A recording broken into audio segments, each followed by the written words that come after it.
Welcome to the Reel Rematch, the podcast where we unpack Hollywood's twin films, sometimes cloned on purpose, sometimes by accident, but always in competition.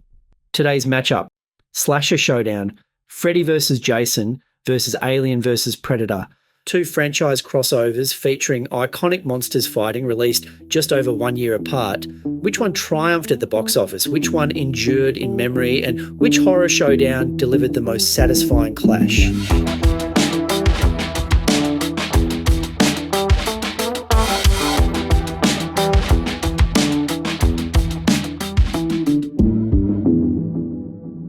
Jeff, welcome. It's Monster Showdown. How are you, Justin? You good, mate? Mate, really excited to be doing these two films. I've got to admit, haven't seen either one of them in 20 years. Well, I've got to say, all right, so as you know, you've known me a very long time. The one thing I don't do is horror, so you had to make me watch Freddy vs. Jason. I really wish you hadn't because, okay, I had to revisit Alien vs. Predator, not a problem. But you made me watch Freddy vs. Jason and didn't live in my nightmares, didn't do anything like that. That's just 90 minutes of my life I will never get back. Oh, my God. What the fuck is going on with that film?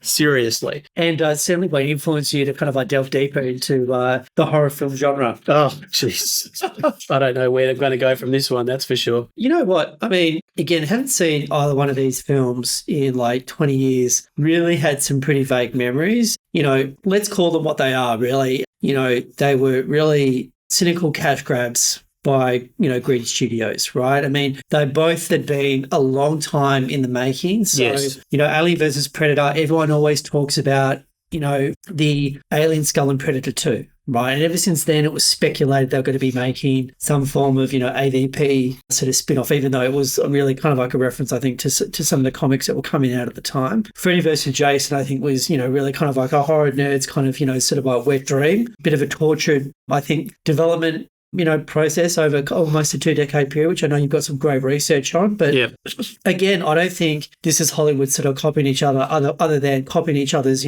avarice and greed, right? I mean, they said, hey, we've got, these great pieces of IP, we've done for the most part sequels. Well, maybe you play around with a prequel or a parallel universe. We've already sent Jason to space. What else can we do? Let's do a monster mash like the, Universal used to do when they were pumping out these things in the 30s, 40s and 50s, right? Yes. So, I mean, Jed, where do you want to start? Do you want to start with the journey to get these films made? Let's do it. All right. So, I'll start with Freddy vs. Jason. So, this film had been talked about since 1987, right? That's how long, because obviously the original of these two came out in the mid-80s. They were both cultural horror icons back in the day. And from that time, the New Line had wanted to get them together. All right. But there was a few rights issues, bits and pieces back and forth. So they started talking about it in 87, but they really started getting into it in the 90s. Now, over the space of from the 90s until they made this film in 2000 and this came out, they spent somewhere between $6 and $7 million purely on script development. That's it, right? The original draft of this was called Nightmare 13, Freddy Meets Jason. That never went into production. Then it was handed to the guy who wrote The Crow, a guy called David S. Show. He was given the next draft to write. He got it. And he got the job purely because he walked past Mike DeLuca's office at New Line one day and he stopped him and said, what are you doing? Not much. Do you want to write Freddy versus Jason for me? He literally, that's how he got the job. Wow. By walking past DeLuca's office. Location. That's right. DeLuca passed on that. And then the next draft was done by Brandon Braga and Robert D. Moore, who famously created the fantastic Battlestar Galactica reboot in the early 2000s. That's like an amazing piece of sci-fi television. Their take was more adult in tone, so it was turned down because it veered away from the dead set slasher side of things. Then it was handed over to a guy called Peter Briggs. Now, Peter Briggs was given the job because, ironically, he'd written the original draft of Alien vs. Predator, and they liked the fact that he'd done a mashup. So, obviously, he'd done that afterwards, so that was in the early 90s. So, he did it in 96. Then they hired two horror writers whose names were never mentioned, and then Rob Bottin, who the SFX genius who did The Thing and Total Recall. So, he was going to direct from these two guys' films. He's never eventuated. Then Bottin did his own treatment after that, but he moved on after that. That treatment by Bottin was given to David S. Goyer, right? And his co-writer. So they fleshed it out. Now, when they fleshed out into a script they were interested in, at that point, they offered it to Guillermo del Toro and Peter Jackson to direct. And both of them said no. Can I just stop you there? Peter Jackson doing this in the mid-90s? That would have been amazing. That would have been amazing. Like, because he does Frighteners in what, 96? Right? And that's probably his first sort of like foray into Hollywood. Peter Jackson, I think, would have made an incredible film. Del Toro, even in the mid-90s, would have made. But he's... Del Toro, I think, he could have done either one, right? I actually would have preferred to see Del Toro do Alien versus Predator than Freddy versus Jason, to be honest. Actually, a Del Toro AVP would have been amazing. That would have been... Yes. What are the kids at today saying, Jeff? Lit. All righty. Would you like me to continue because it goes on? Please. Right. In 99, so we're now 1999, they scrapped everything and they got a guy called Mark Verheiden to write it. He'd written The Mask, he'd written Time Cop. He wrote it with two endings. So the idea being there's one ending where Jason wins and there's one ending where Freddy wins. So he did that, and they were happy with that for a while, and then that was canned. And then finally, the two guys who are credited as writers, Mark Swift and Damien Shannon, they wrote the original film in 2002. And that was the script that went back to David Goyer, who then cut it back from the 140 pages that they did it to the 100 pages that is the actual film length. 100 minutes. Interesting. Right? And then at that point, they went to Wes Craven to direct it. And he said, well, I probably can't repeat it. He said, no fucking way. Del Toro was asked again. He said no. And then Ronnie Yu, who ended up directing it, was given the job off the back of that. Right? But at the time before Ronnie Yu did it, Rob Zombie was also up for directing it. Yeah, look, that would have been horrible, Rob Zombie doing it. You know, no offense to him or otherwise. I mean, we saw what he did with Halloween. You know, I'm glad. I think he did the House of a Thousand Corpses. He rejected this to go and do the House of a Thousand Corpses. So, you know, much happy with that choice.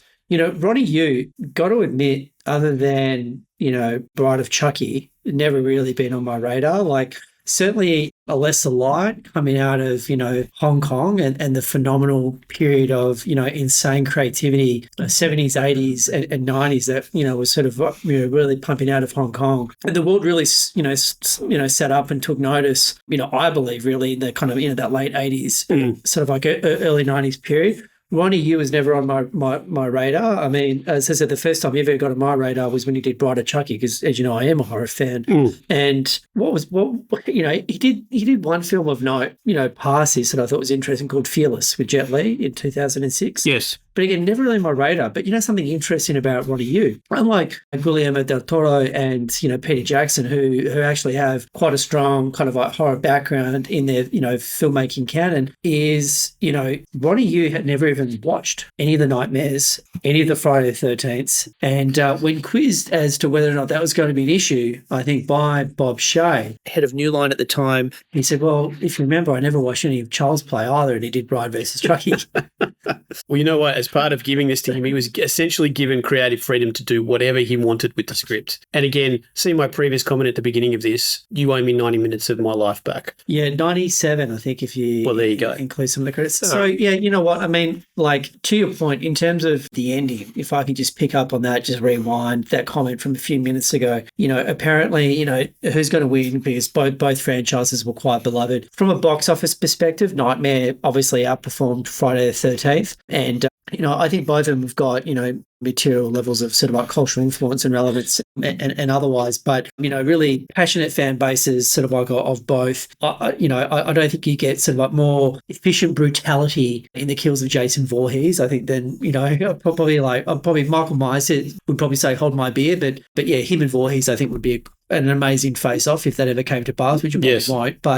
But apparently, to your point, there was really wrestling, not just between the studios, but, you know, being mindful of the fan bases that no one really wanted either character to lose. And the ending that we're left with, which is, I think, you know, gamey as hell, with, you know, Freddy Krueger winking at the camera. See, sorry. And again, we're going into like when we, you know, occasionally talk about like, wait, what the hell moment? Like, what the hell's going on here? It's that credit stinger. That credit stinger where Jason walks out holding Freddy's head and then Freddy looks at the camera and winks. It's just like, that just like destroys the entire film, because it's almost like, what are these kids fighting for? What's the point? Yeah, you can blow him up, but guess what? They'll come back and haunt you and kill you again. And it's like there is no ending.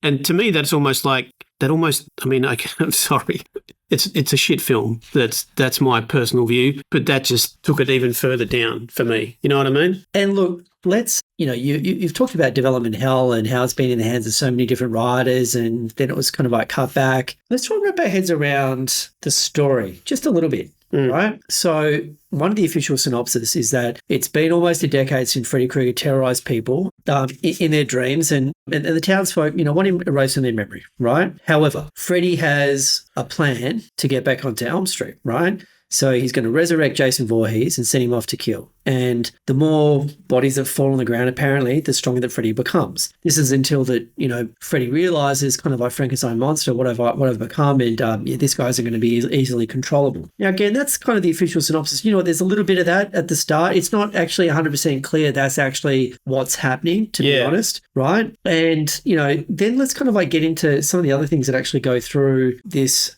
film, right? So now there's that, but then there's also two guys who escape the mental institution, and part of the reason they escape the mental institution is because they realize somehow that Freddy Krueger is trying to gain relevance and trying to get back into people's memories, because the townsfolk, had a conspiracy to forget him so they could empower him and so on and so forth, right? And then, it goes even further than that, where, one of the guys who escapes from the mental institution is actually the ex-boyfriend of the main character, Laurie, right? And it was actually Laurie's father who placed him in that mental institution because he witnessed Laurie's father kill his mother when everyone actually thought it was just a car accident, right? Yes. It's like, are you still following along at home? I was kind of piecing this together as I was watching. I went, what the actual hell? It's almost like they said, it's this. Oh, but actually, that doesn't really make sense. We've got to kind of do something else. Oh, and then we should have this twist where it's this to kind of like make us care a bit more about these characters. I mean, you know what? I think personally for me,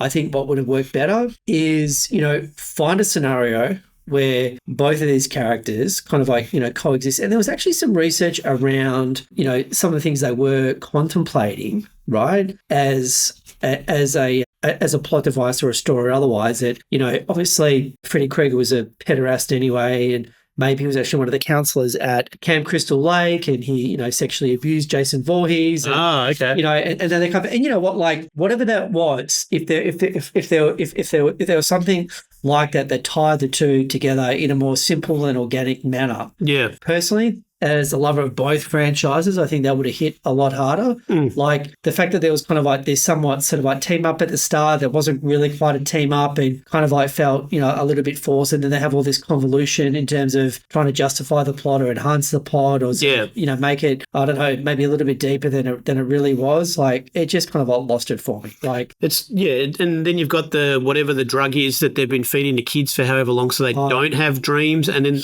why do they? I think came out in Dream Master. Did it? See, but again, because I've my extent of these is I've seen the original Nightmare on Elm Street, which is actually the reason I don't watch horror films, is because I saw it when I was 7. That is a legit scary horror film. And that is a legit scary thing to see when you're 7 years old, sitting on the middle of a farm in the middle of nowhere with you and 3 other kids, and that's it. And I can see that. You can understand why. I don't watch horror films anymore. I was forced to watch Nightmare on Elm Street 3 with some friends when I was 14 years old or something like that, right? And I just somehow got through it. But that's just the reason why I'm not into horror films, right? I've had, as I'm sure there's a million stories on a million talk shows, been psychologically impacted by seeing this film far too young than I should have seen it, right? Yeah.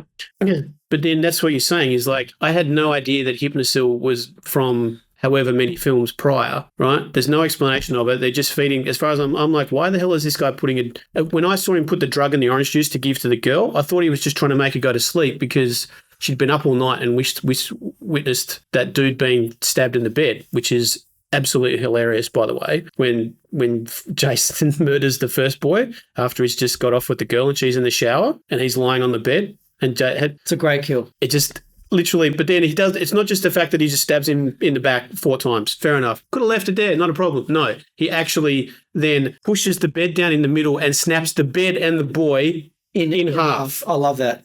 Yeah. You know what? Like, I've got to admit, like, as I said, the ruthless efficiency as Jason Voorhees as an unstoppable killing machine, I think has only been rivaled in horror films with the OG slasher of all time in Michael Myers. Yeah, right? okay. But I mean, like, because he's brilliant at what he does. He's great at his job. He really, I mean, he's something else. I mean, like his mum had some moves. I'm not going to lie, but Jason really sort of has turned it into an art form. Yeah. That's for sure.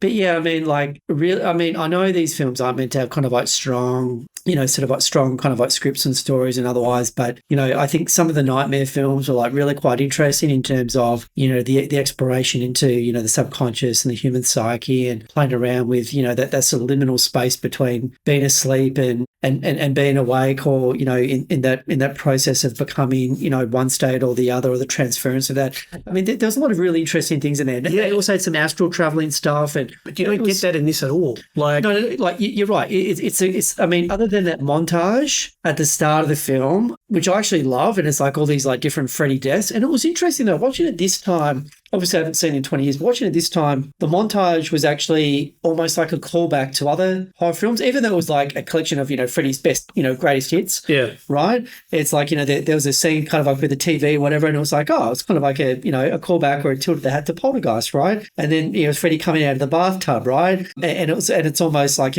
Jason Voorhees coming out of Camp Crystal Lake, right? So it had kind of that parallel. And then there was that bit where, Freddy almost dematerializes or whatever, which is almost like, a callback to Star Wars New Hope, when Obi-Wan Kenobi kind of collapses into nothingness, and it's just his robe dropping straight to the ground after his fight with Darth Vader. So like I loved sort of like that, start. But I didn't, as I said, like, but there wasn't really the exploration of some of the things I think were kind of interesting. And like, for me, like my favorite Friday the 13th, I love the OG. I thought that was incredible. And then I love Friday the 13th 4, where young Corey Feldman sort of actually kind of like connects and kind of, mimics a sort of like young Jason Voorhees to try and kind of like get inside the guy's head. Like, they're probably two of my favorite Jason films. So like Nightmare on Elm Street. I mean, I loved that entire series more than I loved the entire series of Freddy, because I thought it was a little bit more interesting. Freddy was so cheesy and over the top and what have you. But I loved the Freddy series as well, just as a guilty pleasure. And the thing that was really sort of like disappointing is that, other than some amazing, kills that Jason had, I didn't really get much from Freddy, right? And that probably hurt me the most, right? Is that you had some really amazing, brutality from Jason, which is what you expect. That's kind of table stakes. But you didn't, you had kind of like some try-hard kind of quips or otherwise from Freddy, but I didn't feel Freddy was on in this film. Because he just spends half the time tormenting people in their dreams and laughing because they can't try to attack him, and that's it, right? And that's... And you compare that, I mean, even like, so in terms of I loved the first Nightmare. I loved Dream Warriors. Dream Master, was pretty solid. New Nightmare, I thought, was an incredible return to the franchise, and that was actually directed by Wes Craven. That came out in 94, if memory serves me right. I mean, like, some really solid filmmaking, sort of like across those, so really interesting exploration of themes and otherwise. And, and like, you compare to, what he's doing and the character that he's playing in some of those films, and it's really quite incredible. Whereas here it's just this kind of, I don't know, caricature and almost kind of like, tokenistic bit part player in his own movie. But even to me, and of course, obviously I've seen the OG one. I've seen a couple of others. You've seen enough images of Freddy, whatever, on the internet, wherever he's for generations, for decades, right? But even his makeup in this film just looked so artificial and fake to me. Like, it was like, this is just a dude in a suit. It wasn't like a disfigured man who's been in a fire and that's part of why he's tormenting these people, which was always the original intention and always that was what Freddy was, right? Yeah, Freddy was all about, he torments your dreams because of the history of him, because of what the parents did to him, because of what he was. And this thing, like, he's just like, okay, I know he's meant to be weak and he's got to try and find his way back into dreams to be able to torment these kids. But yeah, like you said, he's a parody of his own self and almost a cameo in his own film, Yeah, look, I mean, as I said, I was really disappointed with, and like, this is nothing against Robert Englund, because Robert Englund gives everything, and without Robert Englund, you don't have Freddy, right? So he gives it his all, but he's got scant material to work with, right? Exactly. And like, and I think with, Jason, like, you need this amazing kind of like menacing physical presence, and that's kind of it. And then you need some really kind of like good choreography for his scripted kills and otherwise, right? Yeah. But that's kind of it. Whereas like Freddy's a bit more of a sort of like character and otherwise, and this one, it's just, he felt a little bit sidelined, and I think the movie was weaker for it, and I felt a bit sad as a result, because this is the last time that Robert Englund played Freddy. Yes, that's right. Yeah. So unfortunately, didn't go on a highlight. I mean, I still love the guy. I don't think anything less of him. And otherwise, as I said, I think he gave everything he could, given what it was. And maybe Ronnie, you shouldn't have had as much creative control as he Well, really I have did. to tell you that my very favourite all-time Robert Englund role is in the miniseries V, so I can never get him. That's he'll always be my favourite from that. So Nice. So look, we went pretty deep there into Freddy versus Jason. What about Alien versus Predator? well, again, would you like me to go into the history of that one? I would love you to. Alrighty. So AVP has been talked about since '89. Which is the first time that, so AVP, as I'm sure you're aware, and a lot of people will be, started as a comic book crossover, all right? Although both owned by 20th Century Fox, never got together, they started as a comic book crossover, which was successful in its original runs, right? So in 1991, they actually had a script done by, as I mentioned, that guy called Peter Briggs, who also did a pass on the Freddy versus Jason. He wrote the original script for this. It was actually liked. 20th Century Fox liked it, but they shelved it at the time because around then is when they were working on Alien Resurrection. Right. But that script was actually used to become the first AVP video game in 1994. They used that script as the jump-off point for the game, the original AVP video game. So they then did another draft by some writers that were never mentioned, but that was rejected because basically those guys literally did a word-for-word copy from the original comic book run. So they didn't do anything new or change the document. They practically went word-for-word out of the comics. So they plagiarised. Basically, yes. Yeah. Interesting. Okay. So then one of the main producers, a guy called John Davis, he worked on it for years and years and years, but because there were 6 other producers across both different creature features, no one could really agree on what to take and what to put together until a certain Paul W.S. Anderson walked in and said, I've got a pitch for you, and pitched John Davis with what he had. He came in with a bunch of concept art with a guy, and he'd been working on this pitch for about 8 years. That's how long he'd been wanting to do this. Davis liked it, and that's what pushed it to get greenlit because he did everyone else. All the other producers agreed on it. But before that was greenlit, actually, James Cameron and Ridley Scott were working on a new Aliens movie at the time together, which, holy shit, there's a missed opportunity. Scott at the time wanted to do something about the creation of the aliens, and we know what that became in 2012, Prometheus. So he took that original idea and turned it into Prometheus in 2012. And when Cameron heard that they were doing AVP, then he stopped working on his story with Ridley. They just went, well, what's the point? You do AVP, that's it. But at the time, he was quoted as saying, I don't think this will work. He believed the film would kill the validity of the franchise, so he stopped working on his story. He said, to me, that was Frankenstein meets werewolf. It was Universal just taking their assets and starting to play them off against each other, milking it. Exactly what you said at the beginning, one massive cash grab. So, and you know what? Like, that's an absolute heart-wrenching shame that never came to pass, because that would have been truly magnificent. And you know what's so amazing about that, right, is that you mentioned Paul W.S. Anderson had done some concept art and been working this some time. I mean, Neil Blomkamp did the same thing, right? And like, I don't know if you recall some of their concept art, but like when I saw the concept art, it's just like, you know what, like I'll pay 5 times face value of the ticket if you let me into the cinema, please, sir. Oh. You know, just to see that, because it looked amazing. And it was going to have Michael Biehn, it was going to have Sigourney Weaver, it was going to be absolutely incredible, right? And like, was actually going to have linkage to those other films.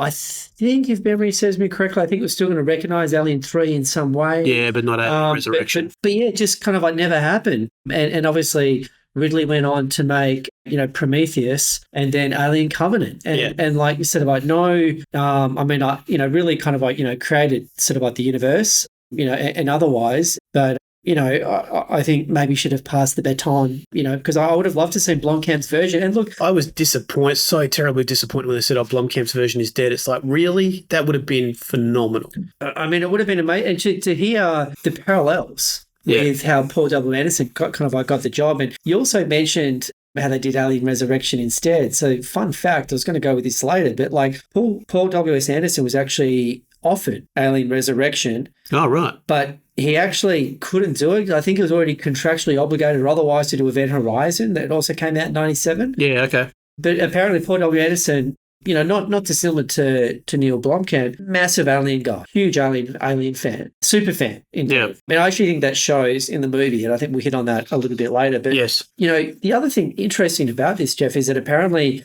that pitch must have gone so well, because my research came out is that, Alien versus Predator had the shortest filming and shortest post-production film of any major studio film that was released in 2004. Filming was like done and dusted in 2.5 months, and post-production was done in 4. Wow. I did read that they did a lot of it practically. Just incredible, though. Right. I mean, so the alien queen, the big massive alien queen who's trapped in the basement of the temple, at the time was the largest practical animatronic ever built. When they did this, it was bigger than the T-Rex in Jurassic Park at the time, which held the record until the Alien Queen was built. That's awesome. I actually love those like fun facts and tidbits from films. Like, with the Abyss, it's like, oh, this is the largest tank, ex-nuclear reactor, that's ever been built, right? Like, I love facts like that they've got in films. That's incredible. Yeah. So, and it had like, I can't remember how many, it was like a huge amount of practical movement stuff, but yeah, it was the largest ever built. I read that, like, had 47 different like articulation points. Yeah. And you know what?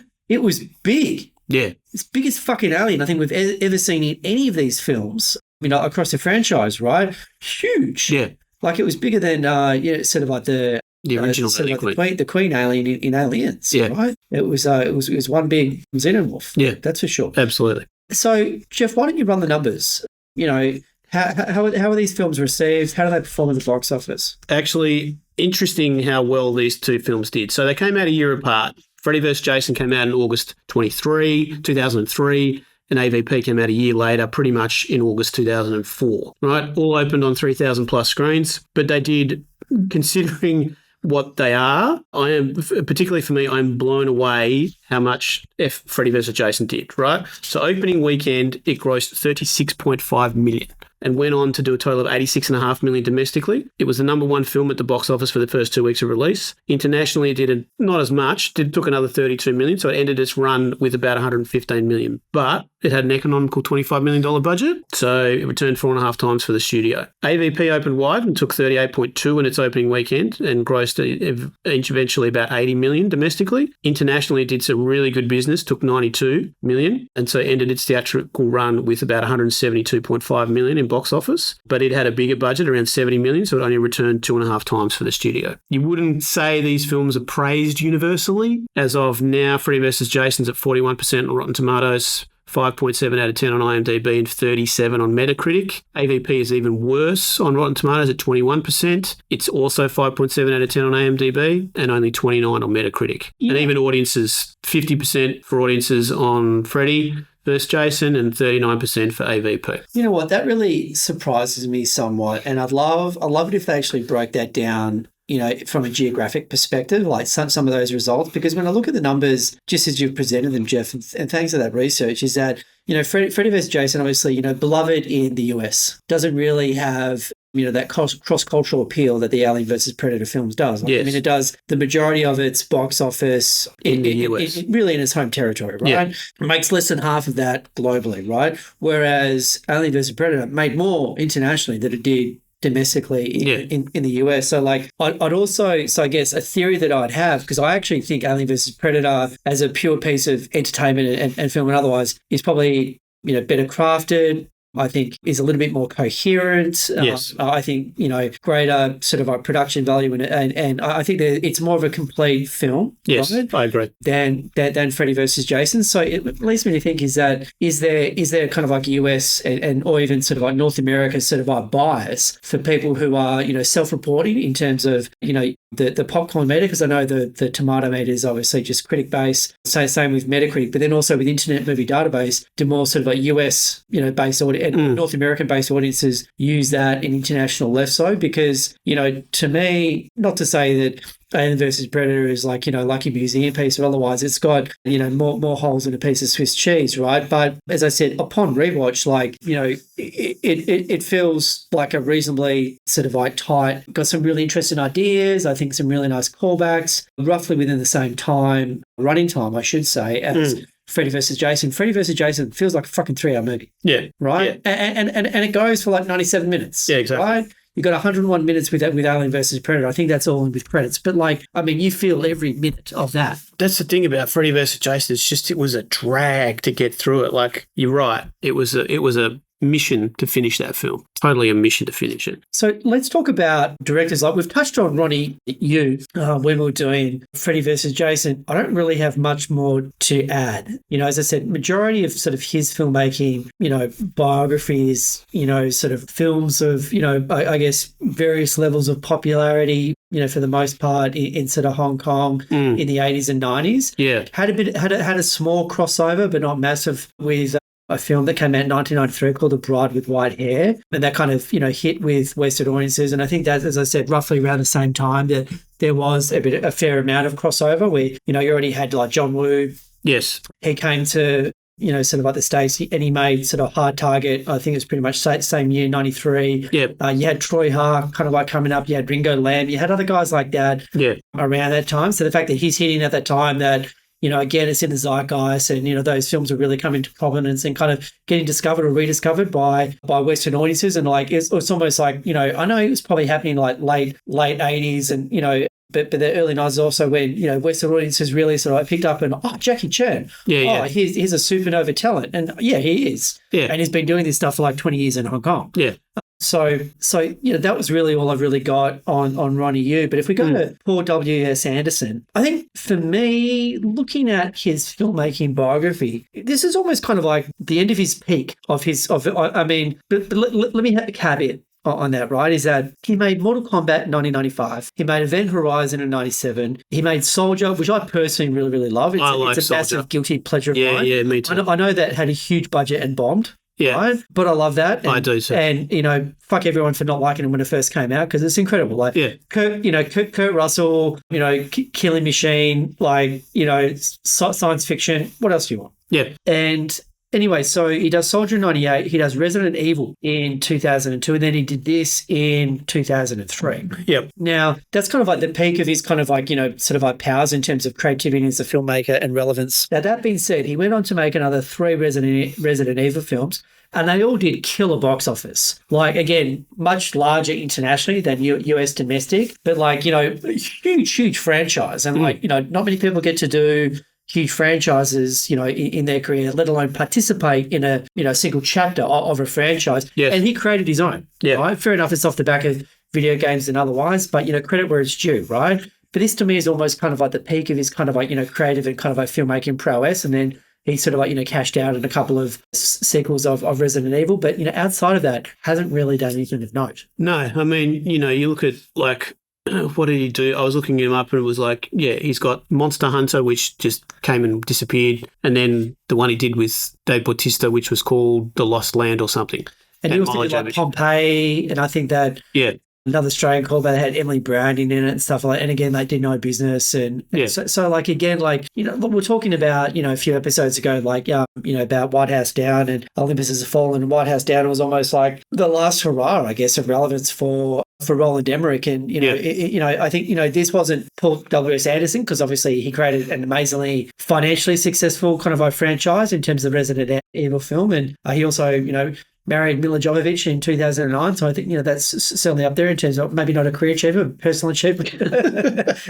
but again, that was kind of, this is almost kind of like it for him peak-wise. And like, I do love the fact, and you can tell that he really does love these characters. You tell that he loves aliens a lot more than he loves Predator, but notwithstanding, I love it actually when someone who comes to these really loves this, and contrasting that with Ronnie Yu, you can tell that he had no love for these characters. Oh, he just did it. So again, I don't find anything redeeming in Freddy vs. Jason at all, right? Sorry, but it's just... Yeah. Look, so, I mean, interesting sort of about this. So, look, let's jump into, like we usually do, Jeff, after we go directly, we start chatting about cast, right? So, why don't we start on Alien versus Predator, then we'll move over to Freddy versus Jason. Well, AVP at least has some names in it. Like, obviously, you've got one of the OGs, Lance Henriksen from the original Aliens film.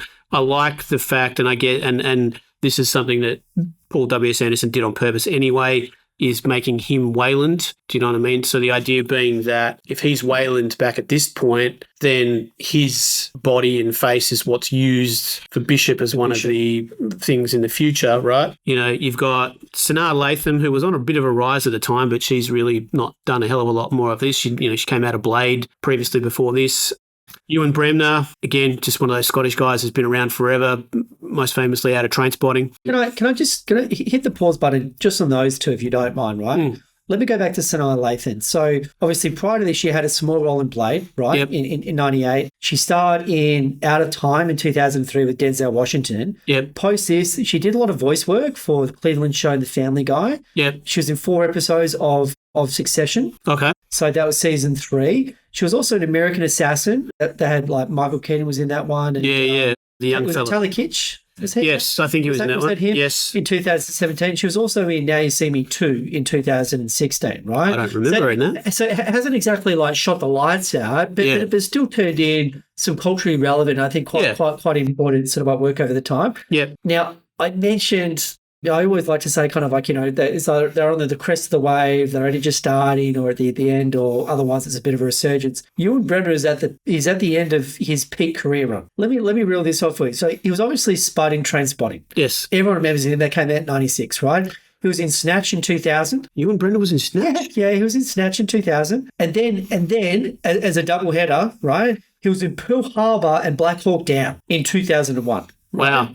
Then he's in The Rundown with The Rock and Christopher Walken and also Sean William Scott in 2003. And then he has this in 2004. And then after that, again, I'm not trying to be disparaging the guy's career. He's had a better career, with a handful of films than most people will ever have. Yeah. But kind of like it starts to fade into obscurity a little bit, right? Yeah. And I don't know if that's a conscious choice or otherwise, but he's certainly not in the sort of like the films that are in the public consciousness and things that people are talking about at the water cooler, right? Yeah. So kind of like the end of sort of the peak for him. Yeah. Then the only other one I really wanted to mention was Colin Salmon, who is Colin Salmon. Doesn't matter what film he's in, he's Colin Salmon. He's just one of those character actors. He shows up, he's there, he does his job, he's always reliable, he's always solid. So go Colin. Absolutely. So look, I've actually got one to add. Okay. Right. And then I want to talk about Lance Henriksen just a little bit, right? Yep. So I want to add Tommy Flanagan, right? Okay. So Tommy Flanagan's the guy with the big scars on his face. Yeah, across his mouth. Yep. So for me, he's a bit of that guy. Yes. Right? So he was in Braveheart. Yep. He was in The Saint. He was in Face Off. He was in The Game. He was in Gladiator. He was in Sin City. He was in Smoking Aces. And he was in the TV series Sons of Anarchy, right? And it's just like he's got, such an indelible sort of face. You can never sort of like forget that once you've seen it, right? Yeah. And played such a kind of like great, he's always, like very rarely I think would he ever play a good guy, right? Yeah. He's always played a henchman or some other character up to sort of, a ne'er-do-well sort of fellow up to nefarious activities and otherwise. And, he's got the look. Yeah. Right? But he was great, and he was great in this as well. So I want to talk about Lance Henriksen, right? Is that, this is kind of like, again, probably one of the last relevant things that he ever did, right? Now, he had an incredible career, right? Amazing career that, sort of like spans decades. But he had this run roughly of like 20 years from kind of, from 84 to like 2004, where I think like he's in some of the most like rewatchable or fascinating sort of like things for people who've got sensibilities like you and I, right? So for me, I always remember him in kind of like the key films that he's been in. So Terminator in 1984. Aliens, of course, in 86 as Bishop. Yeah. Bishop 2 in Alien 3. And also he was in Jennifer 8 in 1992. I don't know about you, but I love Jennifer 8. Andy Garcia. Yeah. I remember the film. Uma Thurman. Yes. I love that film. Anyway, discussion for another day. Then he's in Hard Target. Yes. Against Van Damme in 93. Mentioned that before. And then he's in No Escape, a.k.a. Escape from Absalom. And that's with Ray Liotta in 94. Love that film as well. Yes. Love that film. He was in The Quick and the Dead. Oh, I don't remember that. Okay. Yeah, and he was also in Dead Man. Both came out in 1995. So Dead Man's the Jim Jarmusch black and white with Johnny Depp. Western. Oh, yes. Pops also. Yes. Incredible. And then, of course, he was in the TV series Millennium. Yes. Which kind of felt that it was somewhat in kind of like the X, the X-Files. Yeah, it was created by the X-Files guy, the Chris Carter guy. Yeah. So, seeing this, him in this is kind of like his last hurrah, and again, being, in a film that kind of like really clicked on a mass sense with audiences and otherwise, but what a career. Yeah, that's huge. No, he's done, he's probably the biggest name in this film, and that's it. And he's part of the selling point, and he's obviously the big connection between all of them, right? Particularly. So, yeah. But then if you go to All right. I think that's probably everybody in this film. If we go to Freddy versus Jason, there's two people in it who are known realistically. Yeah. That's Robert Englund. Yes. And Kelly Rowland from Destiny's Child. You know, it's incredible. Like when I first saw it, I went, holy shit, is that Kelly Rowland from Destiny's Child? Yeah. And I had to look up, is this her feature film debut? Apparently it was not, right? She played it was her first meaningful role. Right. In a feature film. But apparently I don't think the word meaningful is the correct use of the term. Yeah, well, at least, she had more than a handful of lines. Yeah. But apparently she was an extra in 1999's Beverly Hood. I have no idea what that film is. It kind of gets an Internet Movie Database rating, with a 3 in front of it, and apparently is an absolute cluster misfire of a comedy. Okay. Obviously not great. The only person I want to add, and of course we don't need to sort of mention, sort of like Robert Englund. Obviously he said V, he was incredible in that. Obviously he is Freddy Krueger. Yes. He's been, I think he was also in, he's been in other, I think he's had cameos. Maybe I think he was in one of the Final Destination movies. I think he was actually in The Faculty. He likes being in a lot of horror films as a bit part character. Yeah.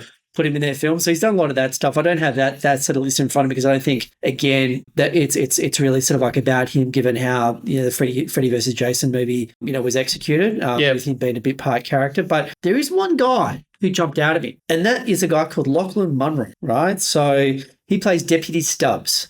Yes, so, I recognise the face. Yeah, so most recently he was in one episode in season 2 of Reacher, and he was playing a police chief. The police chief. Anyway, let's just park that. We'll keep moving on. Yeah, he was Hal Cooper in Riverdale, and he played that for several seasons. And Riverdale was a guilty pleasure of mine. Never watched Riverdale. Yeah. He also played the governor in the short-lived Joe Pickett TV series, which was based on the book series by C.J. Box, which I really loved to be honest, and I thought that was quite incredible. And he also has a bit role as Lieutenant General in Shane Black's The Predator in 2018. I don't remember him in that. Okay. Yeah, I get small role. Yeah. So seeing his face, it's all connected. So kind of seeing his face, he's a bit of that guy. He was probably the only other person I recognised. Everyone else in Freddy vs. Jason was even the girl Laurie who plays, what's her name, Monica Keena, who's the main let's say character Laurie. I don't recognise her from anything else. No, same, right? But let's just talk about that just for a moment in terms of there's so much tipping of the hats and sort of winks to the audience or Easter eggs, however you like to characterise them in both AVP versus and Freddy versus Jason, but. The fact that her name's Laurie, right? Obviously, Laurie Strode, Jamie Lee Curtis in Halloween and otherwise. Again, not exactly subtle, but again, it's kind of a nice callback. So again, I think that meant well, and there was some decent thoughts, and I think maybe at one stage this looked like a decent or interesting addition to both franchises, but too many chefs in the kitchen. Let's jump into memorable scenes, Jeff, or anything that kind of jumped out at you as interesting or otherwise. I know that's going to be a bit of a heavy lift. All right. Okay. Probably the best scene for me across the two of them. Look, again, AVP, good standard, solid actioner with the usual, sci-fi horror element that it's supposed to be. Not as strong as previous Predator and Alien films, but that's all right. My favourite scene is that first kill of Jason's when he doesn't just, as I said, stab the dude in the back. He manages to snap a full-size, double queen-size bed and a person in half backwards. So amazing. He's the man. Absolutely. Probably I found the most ridiculous scene for me is the stoner kill in the cornfields in Freddy vs. Jason. That's just absolutely hilarious. The gratuitous nude scene at the beginning of Freddy vs. Jason, which is just all right, we're making a teen slasher film. We just got to get girls who'll get their kid off and get their clothes off. Let's just do that, and then just pin it to a tree with a large machete. Utterly crazy, but probably the one this made me laugh. And again, but it's funny. It's when Kelly Rowland, they're in the hospital. She's sitting there flicking through a cosmetic surgery, how to get facelifts and boob lifts magazine. And this is part of where, again, that flaw in the film, which the original Nightmares always had, was that they always were there and they made massive effort to say, we have to stay awake, right? So they're fighting their own tiredness to fight Freddy because that's what they had to do, right? But it's not mentioned in this at all, right? And that's part of the weakness of the film is no one bothers to mention it. So anyway, she's sitting there reading it, and then Freddy's on the page because she's reading about nose job, and he goes, got your nose, and literally puts his fingers up and pulls her nose off with his glove. And that's what shakes her out of being asleep. Again, it's never mentioned that she's tired, but it's done. But that I pissed myself laughing when I saw that scene because it was just like, yeah, all right, that's one of those nice comedic horror moments that does, does work in this section. But that's probably, I mean, AVP, the only other thing I think three things in Alien that I don't know if this is more of a question for you. Did you see the 3 callbacks or images that Anderson used in AVP? The 3 that I picked up. So one of the first ones is it's around sort of like the 1 hour mark. The pendant worn by the sacrificial maiden around her neck carries the killed Xenomorph fetus design. Yeah. That was in Alien 3. Yeah, that was on the marketing and otherwise. And then the logo at the start kind of fades in piece by piece, like the original Alien back in 79. And then the other one is that the first or the opening shot of AVP is like a silhouette of the alien queen from Aliens in 86. Yeah, so there's that. Did you see that there's the scene when she walks in, Sanaa Lathan walks in, she said no to going to the base, and then she walks in to tell him yes. And Bishop's, I'm going to call him Bishop. Oh, the pen. And he's doing the pen with the fingers. Did you pick that? Yeah. That was awesome. Yeah. I'm going to be honest, I wanted him to go full Bishop. Yeah, yeah. The other thing I noted, to me, and I don't know if this is just me or not, there's the scene when they're in the birthing chamber and they're carrying the briefcasey backpacks and they flick them over and they become automatic weapons. Yes. To me, they look like M41A pulse rifles from Aliens. Like pre-prototypes. Really? Okay. There's a lot of the same structure in those as the weapons there. So I thought that was really interesting. I really liked that. Like, they were the 3 callbacks to the Aliens films that that opening image of the satellite that looks like the Alien Queen, I thought was really clever. Really clever. Exceptionally well done. Yeah.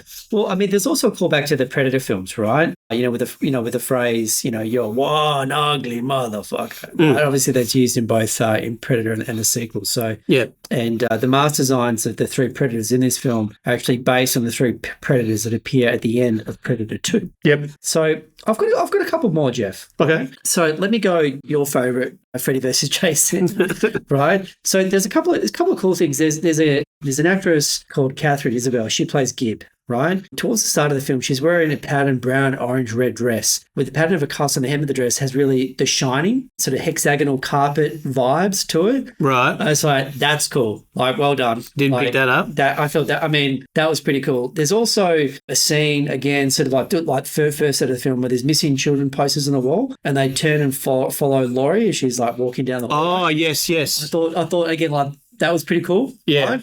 I actually love the rave scene in the cornfields, right? I mean, like ex-raver from the 90s and otherwise, right? Rave field and cornfields, people are going to die. Like, it's just incredible. I mean, I'm with you as well. I think that's one of the best kills that Jason has, where he snaps the neck of the jock in the cornfield, a full 180, right? It's just an elite kill, and then like later on, he's in flames and he's chasing like the other guy, throughout the cornfields. Like, it's just like, yes, more of this, please. I did like. Why can we just have 90 minutes of this? I did like that he was put out. He got put out because someone threw something that hit the keg, and the keg exploded, and that's what put him out. It was like exploding beer out of a keg. So awesome.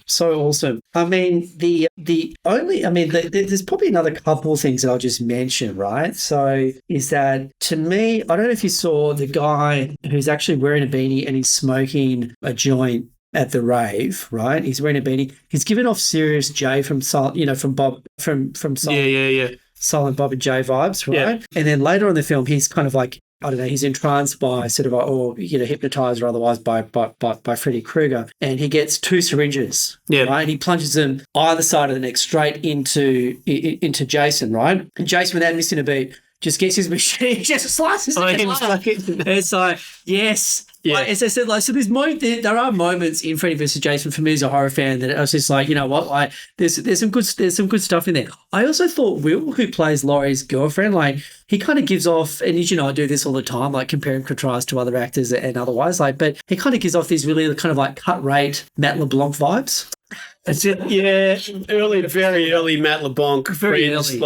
Early season 1, season 2 LeBlanc. I'll give you that. Okay. But it's just, they're all just no-name kids. Sorry, most of the actors in this film are pretty bad. True. So let me jump to AVP. Yeah. Right? So I want to talk. I don't want to chat about this now. We'll chat about it later. But apparently there was actually a few versions of AVP. Yep. Right. So one of the versions that I might be referring to, maybe, not everyone's seen it otherwise, but in the version where you actually see 1904 sort of like, whaling station out in Antarctica, it kind of just gives off the Thing vibes. Yep. Right. It's just like, this is like Carpenter's a Thing. Amazing. I'm in. Right. I also love the fact that it's called Razorback Point, which is like a bit of a movie shout out to the Australian horror film directed by Russell Mulcahy, who went on to do Highlander, Razorback. Razorback, yeah. Right? And the whaling station and the town looks like, the port part of Amity from Jaws. I never picked that. I mean, for me, that kind of like, really sort of like came up. My favourite shot in AVP is you've got, because obviously it's Antarctica, so you see the Aurora Australis to the right-hand side, you see the moon to the left, and the icebreaker ship is in the middle, and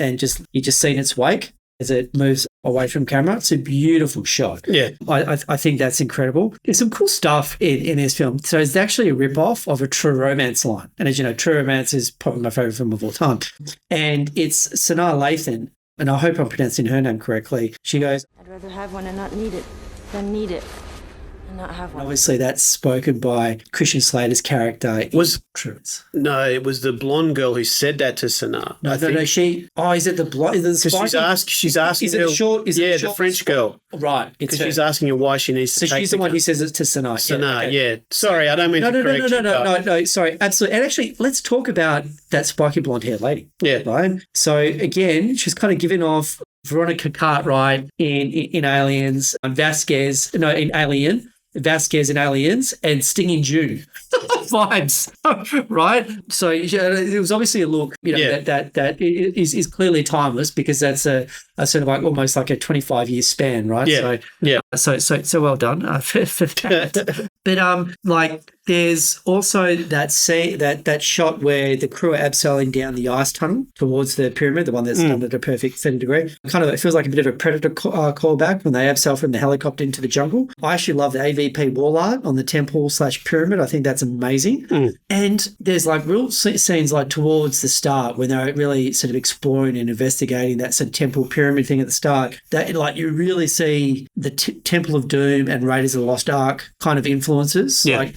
throughout that. Be it through its system, booting up the booby traps. There's also some cliffhanger vibes. So Sanaa Lathan's character at the start of the film, she's like mountain climbing, and then with the Italian guy at the start of the film, then later on in the film, the Italian guy and her are trying to get away from the predator, and he jumps a crevice, and then she jumps and doesn't quite make it, and then he has to kind of like, he kind of loses grip, and it kind of feels like a callback to Stallone losing the grip of Michael Walker's girlfriend in Cliffhanger. Yep. There's at minute 33 is the nerdgasm. So you have the epic face-off between the alien and the predator, where the alien spears a predator and then twists it around, I think, 180, so they come face to face. Yep. I mean, like, that was the price of admission, I think, for any geek or nerd while watching that film in the cinemas back in 2004. Well, if you didn't have a scene like that, you wouldn't have even made any of the money if they didn't have that kind of face-off.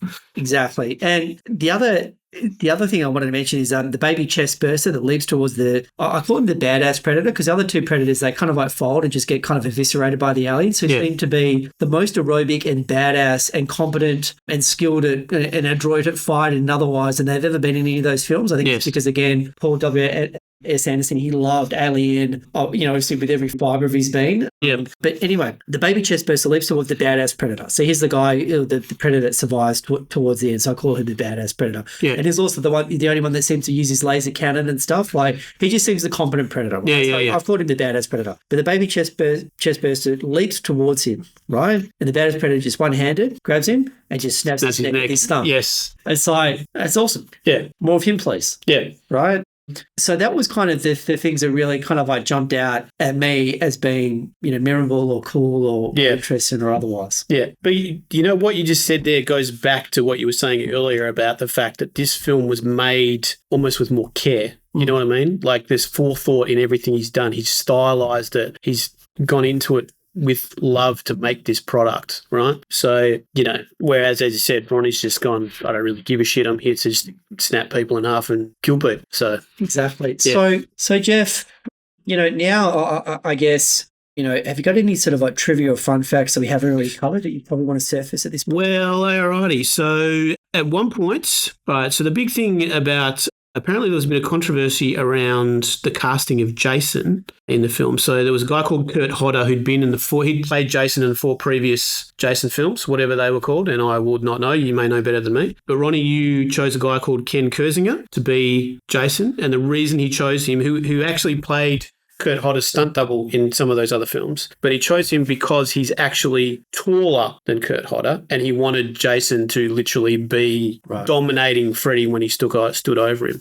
So he did that. Apparently, I mean, you already mentioned that this is the last time Robert played Freddy. So at one point, the makeup which you spoke about for Freddy looks pretty bad, as we said, but it was so thick that Robert Englund couldn't feel the heat during the fire scenes. And so in the fire scenes, he just kept going on, not thinking anything about it. But at the end of when they couldn't take the makeup off him because it had actually bonded with his face, because it had melted from the heat into his actual skin. Oh, wow. That's brutal. So ironically, and I didn't mention this before, apparently James Wan was offered this, but he actually said no because he'd gone to the US at this point, but he'd already been hired to direct Saw. And you know what? Like, I'm really glad that ball bounced in his favour, right? Because again, like you look at other, kind of like coming up roughly at the same time, came a little bit before him, but the Australian and also Victorian filmmaker Jamie Blanks, who did like Urban Legend, and then he followed up with Valentine. I think it was like a couple of years later. If he had been given the opportunity to do something more original like Saw or otherwise, would his career worked out a little bit differently? It obviously worked out differently for James Wan. Yeah, right? Absolutely. So I'm really glad that happened that way. Yeah, absolutely. So I mentioned before about how much the original Nightmare on Elm Street affected me as a kid. So Monica Keena, who plays Laurie, same thing. She saw it when she was 8, right. The original one. It scared her so much that she wouldn't sleep for weeks. She lost 10 pounds over the space of 2 or 3 weeks. Wow. To the point that her teachers actually rang her parents to check in on her because she thought she was being abused at home or something like that. And they had to have a full meeting, sit down to go through this. She apparently told Robert Englund this when she got to the set, and he's quoted as saying, "What could I do? I just laughed. There's nothing else I could do," when she told me that story. So, The other thing interesting, I don't know if you saw this, the two original, the writers who are credited, Mark Swift and Damon Shannon, said at one point they wrote a copy of the script with multiple endings, and one of them included Pinhead from Hellraiser appearing in the ending of this film. So the 3 of them coming together. Yeah, that would have sucked. You know what? Like Pinhead with Freddy, that would have been interesting. Right? Yeah, the 3 of them, no. Yeah, but New Line said no to that because they didn't own the rights to Pinhead and they didn't want to go off and secure them. So interesting. Yeah, and apparently the last thing I have on this one interesting piece of trivia, New Line went on a massive media frenzy for this film, and their marketing budget for this film alone was larger than all of the 10 previous Freddy movies combined. Oh, really? Yeah. That's incredible. That's how much they pushed this film. So just adding to that, I did read that I've got different figures, like the sort of like, $25-30 million budget for Freddy vs. Jason was the highest in the Friday the 13th series. Okay. But that comes as no surprise because they're all pretty sort of like low rent, to be honest. Yeah. But so I've got something really fun for you, right? So the lake at Camp Crystal Lake was also being used to film the final scenes for X-Men 2 in 2003. At the same time this movie was being filmed, the 2 film casts even stayed at the same hotel, and Bryan Singer even visited the set. Apparently he's a big Freddy guy. There you go. Oh, I don't know. Actually, I can't remember if he's a big Freddy guy or a Jason guy, but he visited the set. Yeah, right. How about that? So the other stuff that I've got is so the principal of Laurie's high school is actually Robert Shaw, the producer for all the Nightmare on Elm Street movies, right? Right. Not counting the flashbacks, Freddy actually only kills 1 person in this film. That which we touched on before as part of the disappointment of who Freddy is. Yeah, which was a little bit disappointing. So in terms of like other kind of like fun facts or other things, I don't really have anything, but I did have one final observation that I did want to make about Freddy vs. Jason. I'll move on to that is, again, this is me doing the comparing of actors and do they look like someone else. So the actor Christopher Marquette, who plays Lindemann, I think is how you pronounce his name, he looks like Paul Dano. Really? Yeah. And I actually looked this up to say, hang on, because I do this a lot. It goes, is this just like a sport to me? I just do this anyway. Yeah. And it's just like, you know what? A whole heap of other people have done exactly the same thing and say, yeah, he looks like Paul Dano. Some people say he also looks like a John Cusack. And I went, yeah, that's a bit stretchy for me. But Paul Dano for sure. Yeah, right. Okay. So anyway, final trivia on Alien vs Predator. I've got some fun stuff actually. Yep. So the Antarctic setting on Bouvet, is it Bouvet Island? Yes. Is based on the unexplained Vela incident of September 22nd, 1979, where a satellite recorded a flash of light near the island. It was first speculated to have been a man-made nuclear explosion or a natural event such as a meteor strike, but this has never been resolved. Yeah, right. So other fun stuff is director Paul W.S. Anderson said that Arnie was offered to reprise his role as Dutch at the end of the movie as a cameo, but only if he lost the election. I read this as well, yes. For governor of California, which he did not. That's right. He could not appear in the film. Yep. And the only other callback, actually, that I forgot last time that I wrote down, so I just want to mention it again, is around 33 minutes, the altars where the victims were placed in the chamber of sacrifices of the pyramid arranged identically to the hibernation pods in the original Alien of 1979. Yep. So the couple of other fun things, like there were 2 buckets kept on set at all times, one of liquid slime and one of thick slime. Apparently one of the aliens, I read, the alien, they couldn't turn off the slime. Oh, that's so great. the bucket was, they actually had a bucket because the thing jammed and they couldn't turn it off. So every time the alien was not in use, they had to literally sit it over a bucket to collect all the slime because it just kept dribbling. It just kept dribbling slime. That's awesome. That's awesome. The pyramid design was inspired by pyramids built by the Cambodian, Aztec, and is it China? I don't actually know that civilization, but those 3 civilizations. Yep. Queen Latifah had originally agreed to star in the film, playing Dr. Alexa Woods as the actress, who was a big fan of both franchises, Alien and Predator. But she had to reject the proposal because she had a schedule conflict, filming Taxi in 2004 and Beauty Shop in 2005. Well, either way, she loses. So Well, that's another thing that I actually don't mind. I think the tagline that Alien vs Predator had, whoever wins, we lose. Yeah. Fucking awesome. Well done, marketing department. Do you know that the Morse code picked up by the satellite at the beginning of the film spells out the words, whoever wins, we lose. That is terrific. So that is they put it in as part of the tagline. I love that. Apparently Sigourney was asked about appearing in this. She declined, saying that the concept sounded awful. She's also stated that the concept would diminish the characters, basically similar to what James Cameron said. She's also never seen the film because she heard the alien doesn't win and she doesn't like that. Oh, so that's the reason why. Del Toro was offered to direct this as well. Originally, he got offered AVP and turned it down to do Hellboy, the first Hellboy. So a bit of connective tissue between these two.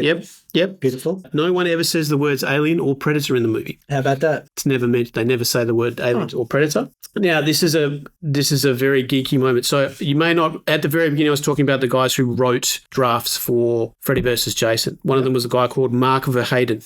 Right? No, sorry. He also called Mark Verheiden. He's actually famous because he's a comic book writer and he wrote one of the runs of AVP. Right. There's a character named after him in the film called Mark Verheiden, Tommy Flanagan's character. Oh, is that right? So his character name is Mark Verheiden, named off the guy who's the comic book writer for AVP. I love that. That was so like I'm not a huge comic book guy, but I love those callbacks to the source material. Yeah. And I always remember, and again, I only knew this by watching the special features or otherwise, but the Daredevil that came out in the early 2000s with Ben Affleck, directed by Mark Steven Johnson. So Daredevil's father at the start, he's fighting a whole heap of boxes like Bendez and whatever, and they're all names of the writers on comic runs for Daredevil. Yeah, right. So I love stuff like that as Easter eggs in the film. So I think that's great. So we talked about Cameron before. So Cameron has seen this. He originally, remember, he was working on the film version of something else with Ridley Scott when they were developing this and stopped it. So when he finally saw AVP, Cameron said it was actually pretty good. I think of the 5 Alien films, I'd rate it 3rd. I actually liked it. I liked it a lot. So he counts this as his 3rd favourite Alien film.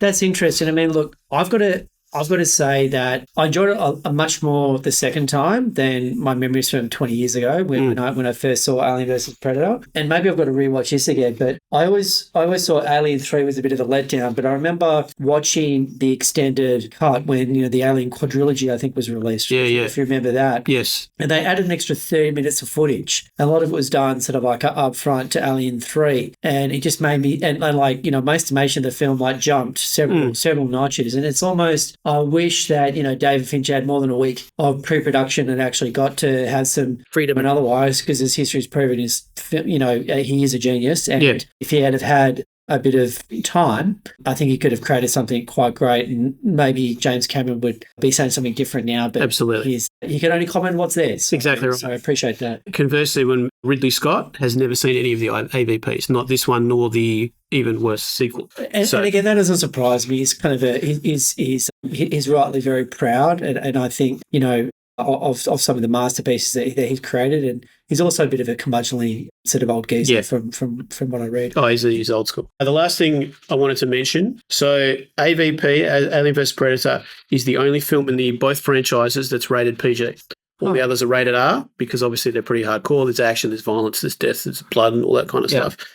Apparently, Paul W.S. Anderson shot it to be rated R, but the studio edited it down to PG-13. But apparently that's one of the most common gripes that people have online, and part of the ratings that frustrates people is the biggest there's the lack of gore, the lack of action, the lack of swearing and cursing, and that's fans feel it's been massively watered down, which is part of the big disappointment to people, which, you know what? I get that. It is fair. I mean, I get that. You know, but again, like, you know, as I said, I do like the effort that Paul W.S. Anderson went to in terms of, you know, extending, creating, you know, a mythology and, you know, doing some extra sort of like design pieces, having a lot of callbacks and, you know, sort of like tips of the hat or tilts of the hat and otherwise, you know, it was quite thoughtful, I think, in some of the choices that he was making. You know, was execution perfect? No. Was the script perfect? No. You know, but again, for me personally, purely from an entertainment piece, if even it was just to categorize it like that, you know, this does stand head and shoulders above Freddy versus Jason. For my sensibilities now versus maybe where they were 20 years ago.